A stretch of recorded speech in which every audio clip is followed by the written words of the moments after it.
দেখো তো আজকে কে এসেছে আমাদের বাড়িতে। ওকে তো তোমরা অনেকেই চেনো। আমি ওকে ভালোবেসে চিনি বলে ডাকি, তবে ওর একটা ভালো নাম আছে। ওর ভালো নাম হচ্ছে ঈশিতা।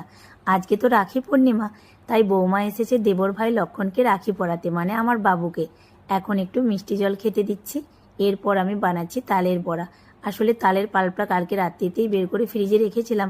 আজকে আমার ইচ্ছে ছিল দুপুরে সবাইকে একটু করে তালের বড়া খাওয়ানোর, কিন্তু সময়ের অভাবে সেটা সম্ভব হয় না। তো সবাইকে আমি আমন্ত্রণ করেছিলাম যে একবার সন্ধেবেলা তোমরা আসবে, একটু তালের বড়া খেয়ে যেও। সবাই তো আসতে পারে না, বৌমারে এসেছে, তাই একটু এখন ফ্রাই করে দিচ্ছি। এই দেখো বৌমা এখন রাখিটা পরিয়ে দিচ্ছে বাবুর হাতে। সত্যি কথা বলতে এই সুন্দর মুহূর্তটা দেখে আমার কি মনে হচ্ছে যেন, এরকমই দেওর বৌদির সম্পর্ক হওয়া উচিত। এখন বৌমাকে ঠিক লাগছিল যেন মানে সীতা মাইয়ার মতো, আর আমার বাবুকে লাগছিল দেবর ভাই লক্ষণের মতো। যাই হোক, চিনিকে নিয়ে আমরা সবাই খুব আনন্দ করে অনেকটা সময় কাটালাম।